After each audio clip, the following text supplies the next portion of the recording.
Buenas noches, jóvenes. ¿Se puede escuchar y ver la pantalla, la pizarra?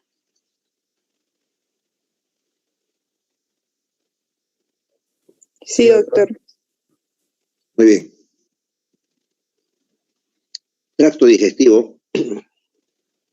Vamos a ir avanzando ahora. Vamos a admitir a dos más.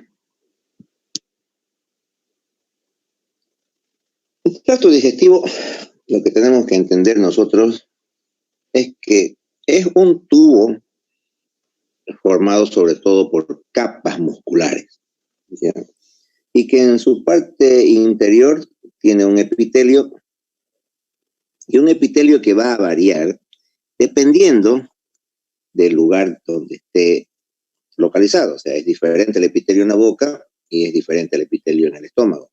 Pero es un epitelio que tiene bastantes especializaciones, ¿ya? Tiene bastantes funciones específicas para permitir el funcionamiento del tracto digestivo. La función principal de este tracto digestivo es a los alimentos poder fraccionarlos en pequeñas porciones para que justamente pueda, sobre las pequeñas porciones, actuar las secreciones digestivas, llámense estas enzimas generalmente, porque si hacemos un esquema, aquí tendríamos nosotros un pedazo de alimento. Y aquí este mismo pedazo vamos a fraccionar. El fraccionamiento de este alimento lo que básicamente hace es aumentar la superficie. Si sobre esto actúa una enzima para degradarla, va a actuar solamente sobre la parte más externa. Y lo del centro siempre va a estar sin la acción de la enzima. En cambio, en este caso, las acciones pueden fácilmente activar todo el fragmento más pequeño. Normalmente, los alimentos, vamos a borrar,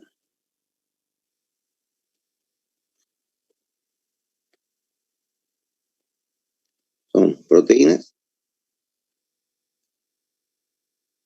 grasas, hidratos de carbono. Esos son los tres grupos importantes de los alimentos. Las proteínas, por efecto de las enzimas que hacen acciones bioquímicas, estas enzimas y sus acciones bioquímicas nos van a permitir que las proteínas se desdoblen en aminoácidos.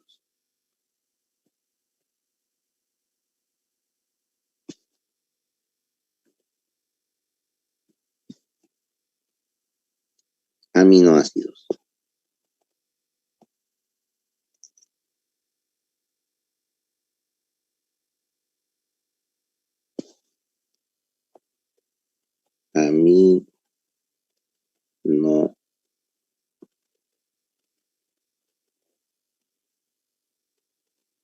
Aminoácidos.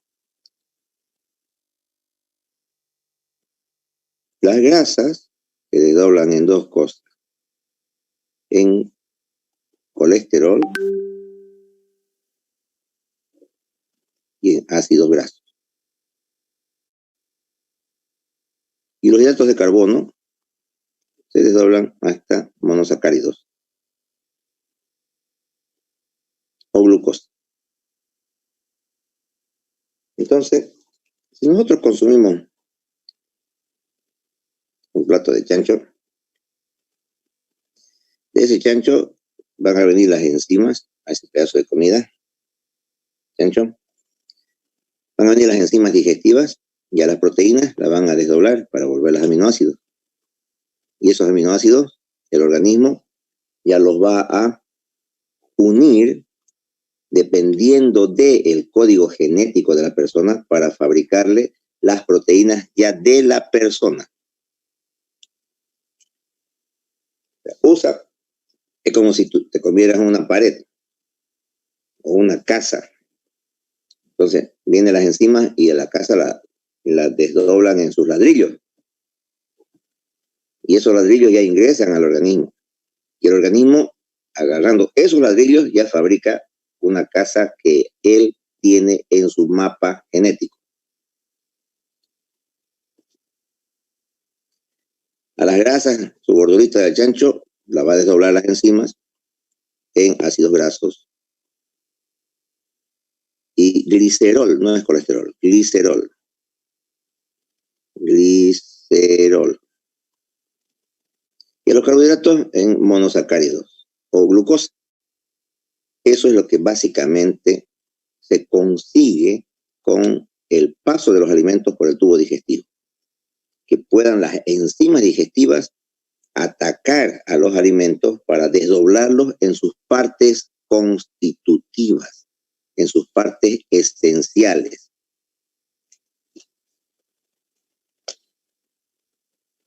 Una vez que las enzimas han hecho eso,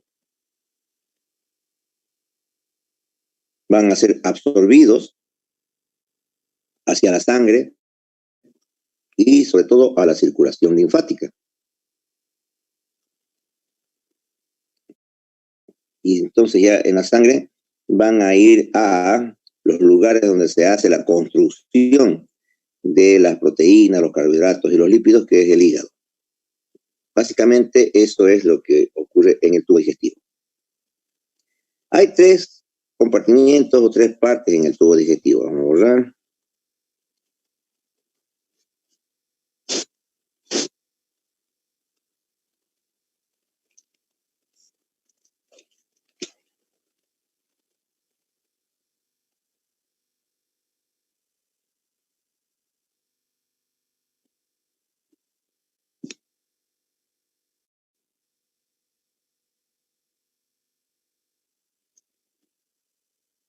Cita el libro que hay 3 partes que funcionan de una manera diferente. Una parte se llama la cavidad oral. 1, la cavidad oral. 2, las vías de transporte simple. Vías de transporte simple. Y 3, el llamado tracto digestivo. Tracto digestivo.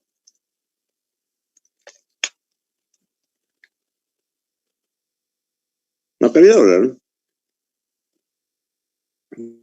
básicamente lo que hace es fragmentar los pedazos que se consumen, los van a fragmentar para que puedan ser atacados por las enzimas digestivas y pueda desdoblarse el alimento en sus componentes esenciales.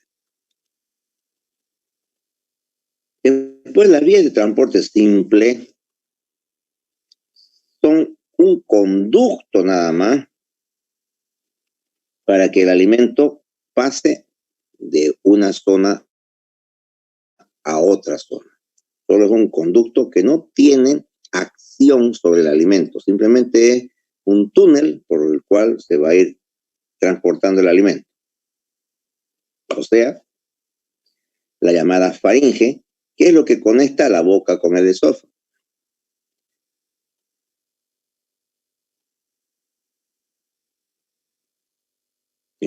Vías de transporte.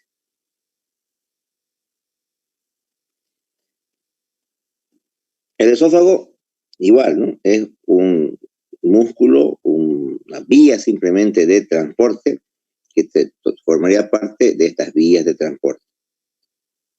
Y finalmente, el la última vía de transporte es el canal anal, porque tampoco ahí sufre ninguna modificación el bolo alimenticio.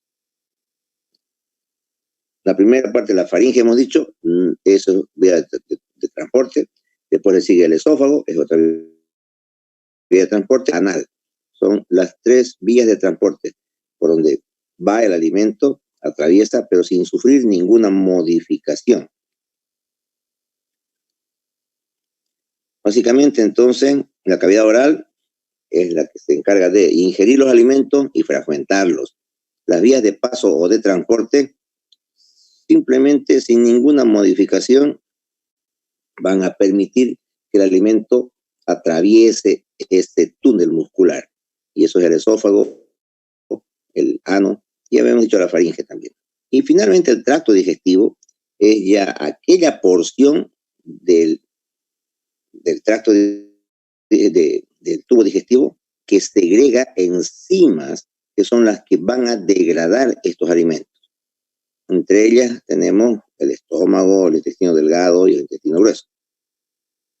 Y además de todo eso, el tracto digestivo se compone de un sistema de glándulas auxiliares. 4 glándulas auxiliares. ¿Cuáles son estas? Las glándulas salivales, el páncreas, el hígado.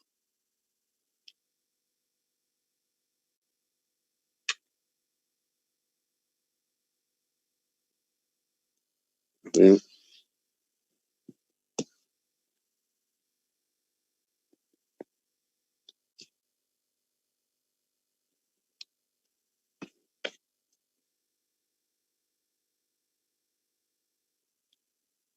¿Qué ocurre con la cavidad oral? Vamos a ir analizando uno por uno. Cavidad oral, borramos otras.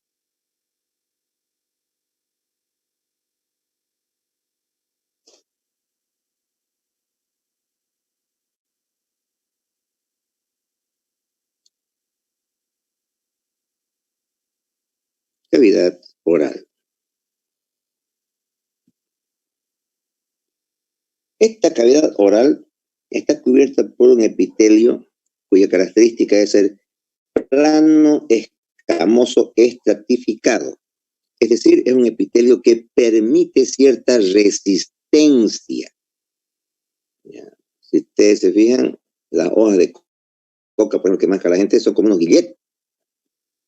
Pero por la resistencia de la cavidad oral, no es que para sangrando aquel que ya se acostumbra a consumir o a masticar hojas de coca. Entonces, este epitelio tiene esta resistencia porque es escamoso estratificado. Y empezamos viendo que esta cavidad oral viene los labios. Y estos labios tienen la característica de que están recubiertos de un epitelio igual plano, escamoso, pero contienen ciertas glándulas y sobre todo un músculo es el que forma parte de los labios, el orbicular de los labios que ustedes han hecho en anatomía.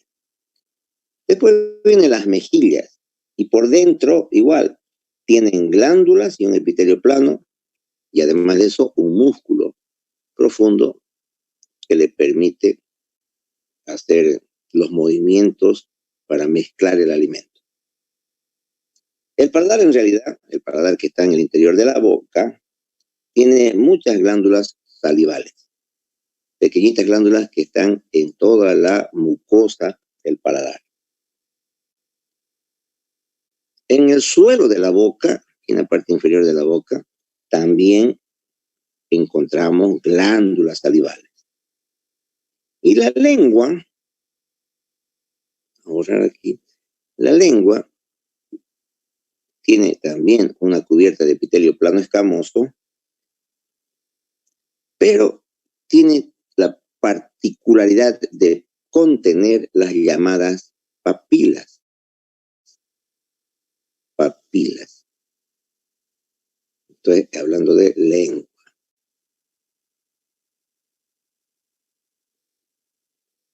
Normalmente a la lengua, para poderla estudiar, se la divide.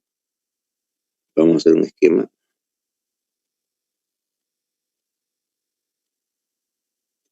En 2/3 anteriores, si aquí hacemos un esquema de una lengua, dividimos en 3. 1, 2, 3. Estos 2/3 anteriores, o sea, de adelante hasta aquí,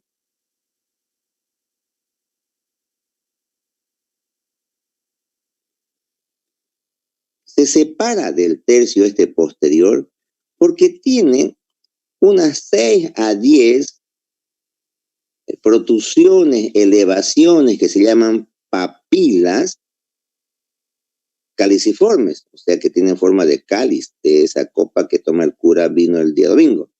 Bien. Entonces aquí vamos a encontrar entre 6 a 10, 1, 2, 3, 4, 5, 6. Bien. Esas papilas son las que nos van a dividir la lengua en 2/3 anteriores y 1/3 posterior.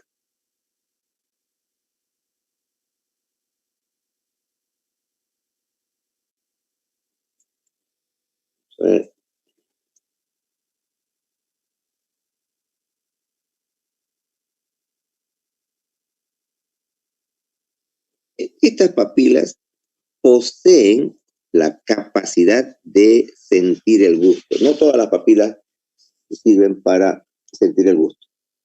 ¿Ya? Y normalmente, un momentito, a ver si nos estamos pasando. 91.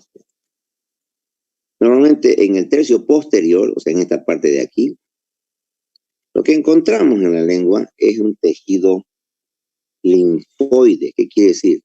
Unas colecciones donde se encuentran los linfocitos. ¿Y los linfocitos qué son? Son glóbulos blancos de defensa. Entonces, cuando consumen alguna infección a través de la boca, los linfocitos son los primeros que van a detectar y van a ordenar fabricar anticuerpos, y además de eso van a atacar a la bacteria para destruirla. Por eso están ahí a la entradita.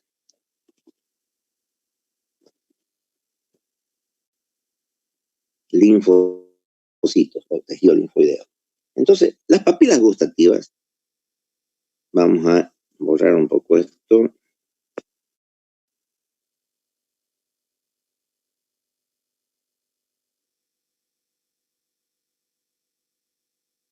Pueden ser, uno, lo que hemos visto, las caliciformes, que son las que separan la lengua en 1/3 posterior y 2/3 anteriores. Esas ya las hemos dibujado. Aquí. Forman una B invertida. Pero además de eso, hay otras llamadas papilas filiformes que están en todo este dorso de la lengua. Les voy a poner así porque tienen forma así como de agujitas.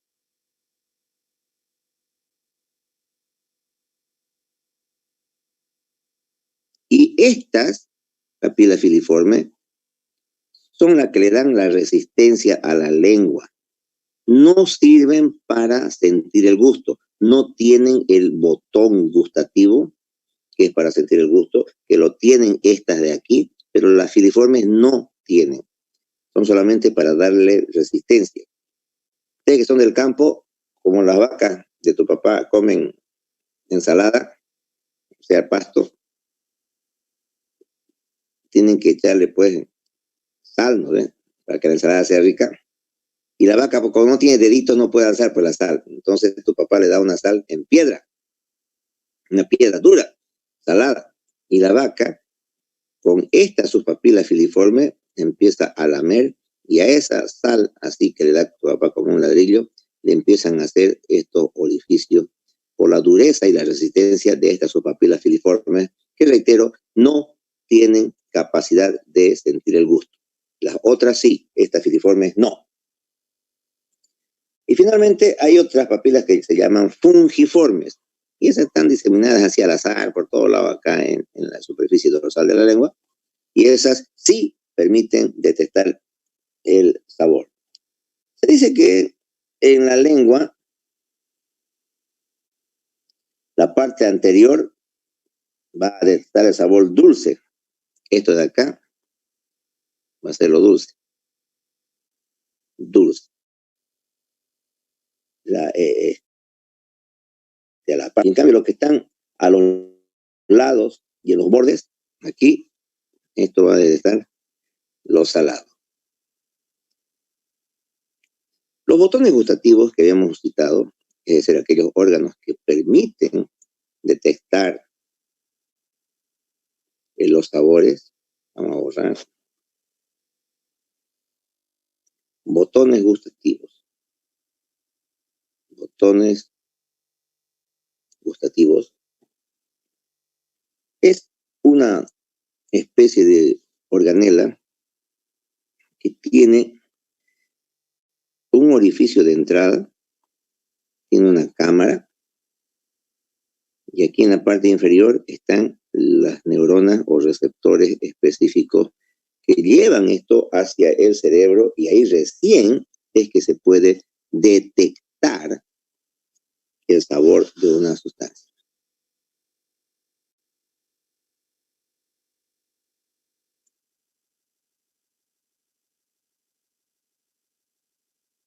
Esta lengua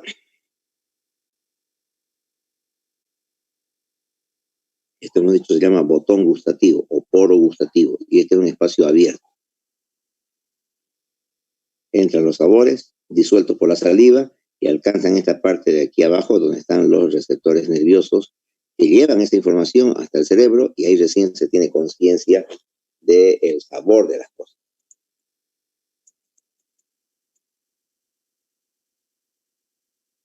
Esta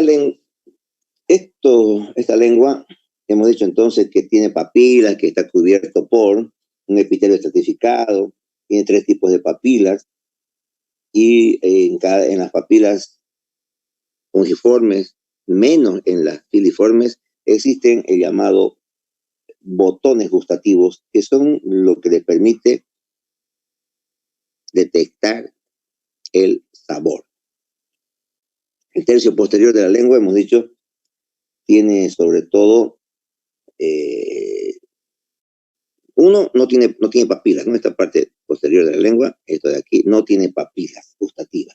Lo que sí tiene es el tejido linfoideo. Y ese tejido linfoideo le llaman anillo de Waldeyer. Ese tejido linfoideo que está aquí rodeando a toda esta parte posterior de la lengua, le llaman anillo de Waldeyer. Todo lo demás de la lengua, obviamente, es un músculo, y es un músculo estriado, voluntario. Hay veces cuando las peladas dicen, no quise decir lo que te dije. Mentira. Quiso decir porque su lengua es de músculo estriado, y el músculo estriado es voluntario. Estriado o esquelético, que se organiza en fibras en todos los sentidos. ¿Por qué? Porque vos a tu lengua le puedes dar todos los movimientos, ¿no? A derecha, adelante, arriba, abajo, la puedes doblar, la puedes hacer un tubito, todo. Entonces, por eso lo que tiene fibras musculares en todos los sentidos que le van a permitir todos los movimientos a esta lengua. ¿Qué ocurre con los dientes?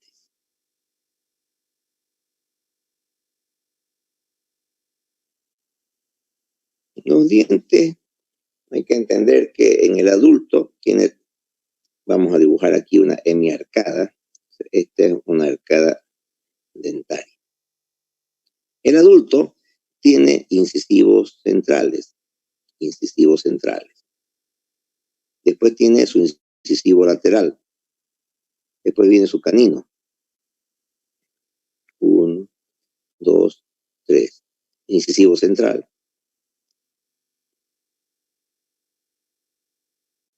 Este es el incisivo lateral. Este es el canino. Y después del canino vienen los premolares. 1, 2 premolares. Premolar. Y después vienen 3 molares. 1, 2, 3 molares.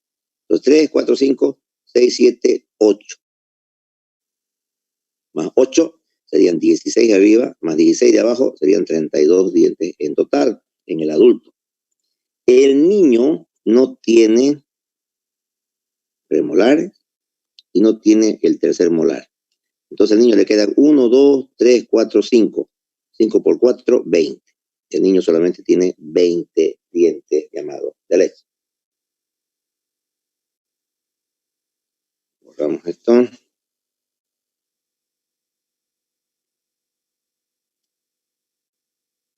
Esquematizamos un diente.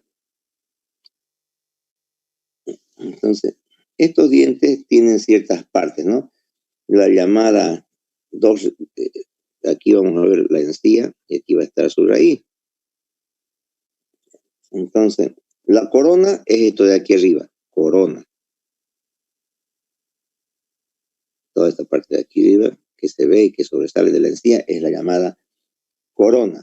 Y abajo ya estaría la raíz. Cavidad pulpar se llama esto que está aquí adentro. En 10 minutos empiezan a contar para que me avisen a los 9.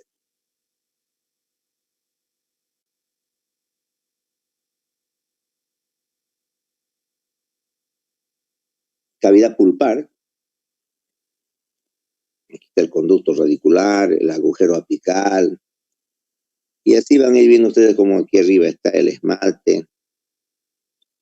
Ya por debajo de eso hay la dentina, la predentina, la cavidad pulpar, etcétera, que lo tienen el esquema en el libro y de ahí lo van a revisar.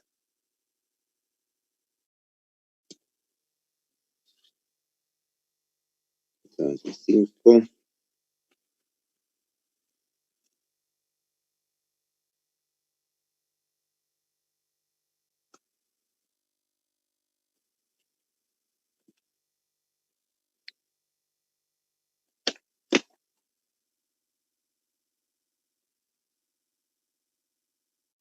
Y de ahí vienen las características, ¿no? De cómo es el esmalte, de cuándo se forma.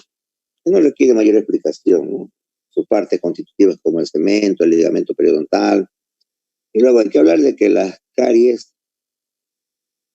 dentales o enfermedad también, la enfermedad periodontal, se presenta frecuentemente cuando los dientes erupcionan de una forma irregular, o sea, cuando sus dientes están así todo chuecos, eso predispone a las caries dentales.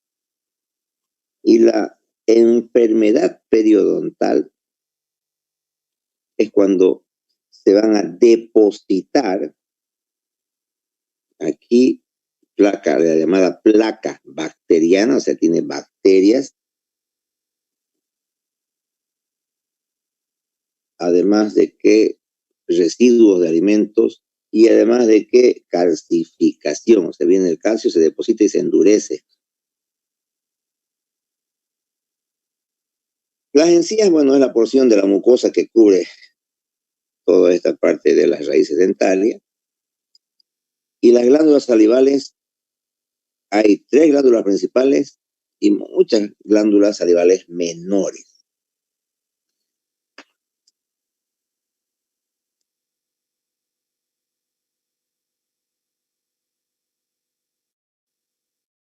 Por ejemplo, vamos a borrar esto. Entre esas glándulas salivales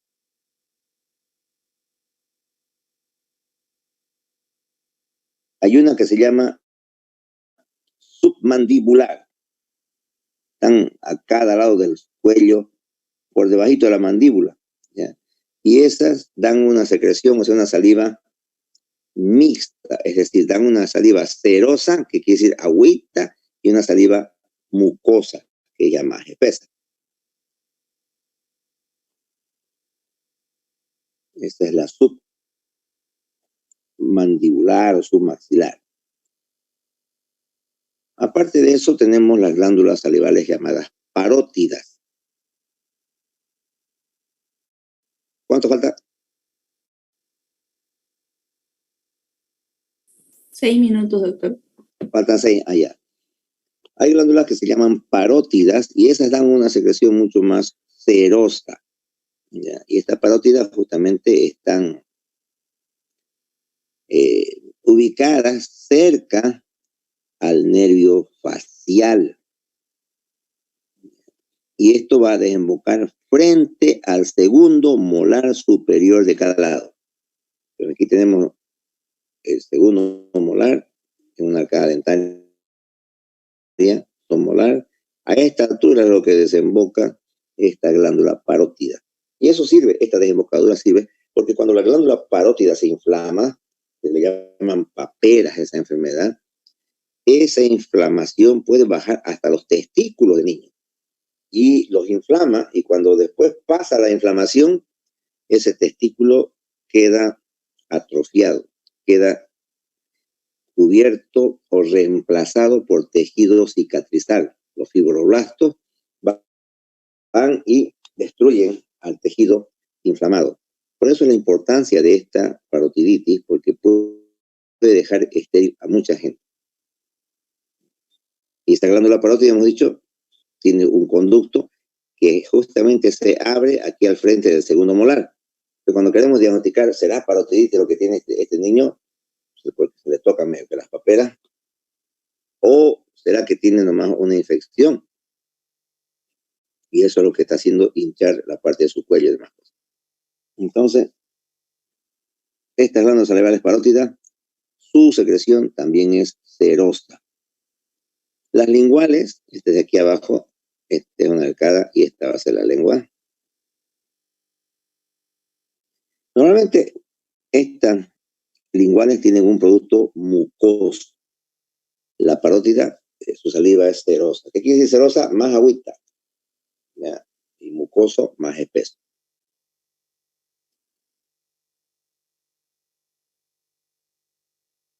Los conductos de transporte, como la faringe, que se divide en orofaringe y nasofaringe, es rica en tejido linfoideo. Es muy, muy rica en tejido linfoideo. Vamos a borrar.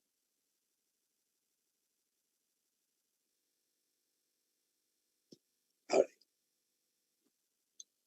Luego bajamos al esófago. Ya hemos hablado aquí de la boca. Ahora vamos a hablar del esófago. Sería esto que desciende para unirse con el estómago. ¿Cuánto falta? 3 minutos y medio. 3 y medio. Alcanza como pudiera. Este esófago tiene una característica. Este esófago que aquí hemos dibujado la boca. Este esófago tiene la característica de que el tercio superior tiene todavía irrigación que llega a la lengua y a la boca. En cambio, el tercio inferior no tiene esta irrigación, sino que es autónomo. Esa es la característica de la conformación de esta pared del esófago. Además, bueno, va a tener su mucosa, glándulas mucosas y demás. El músculo esofágico, este esófago, como hemos dicho, se comporta como un músculo entre estriado y liso. Y en esta unión esófago-gástrica, o sea, aquí donde se une el esófago al estómago, es donde se suceden las complicaciones más serias. O sea, en este lugarcito es donde hay las úlceras. ¿Por qué? Porque cuando no cierra bien esta válvula, el jugo gástrico, que es irritante, pasa hacia el esófago, y el esófago pues, no está fabricado para aguantar la acidez. ¿Cuánto falta? 2 minutos, doctor. 2 minutos. ¿Qué han dicho? ¿Hasta cuándo es el calendario académico?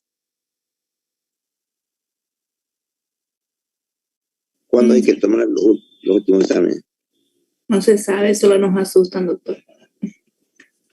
No, parece que dijeron por si acaso, ya. Uno, el de inicio que decía que es hasta marzo, pero parece que el vicerrectorado ha sacado otro calendario para que termine el 31 de diciembre. Entonces, así estamos contra el tiempo. Vamos a hacer clases prácticas, mejor dicho, clases de recuperación. Pero eso vayan teniendo en cuenta. Luz Martínez, ¿qué dice? ¿Qué ha pasado? Mandaron un calendario académico diciendo que el 15 de enero se tenía que acabar todo, pero puede ser que sufra modificaciones por el hecho del paro y que hemos empezado las clases muy tarde también. Ah, las clases van a empezar creo que en abril, pues, ¿no? Sí. Entonces, bueno, a ver, ya se va a cortar ahorita. Continuamos enseguida, una vez que reingresen. Traten de regresar todos al mismo tiempo. Vamos a tener unos 5 minutos nada más de receso. Y de ahí ya continuamos con la segunda parte.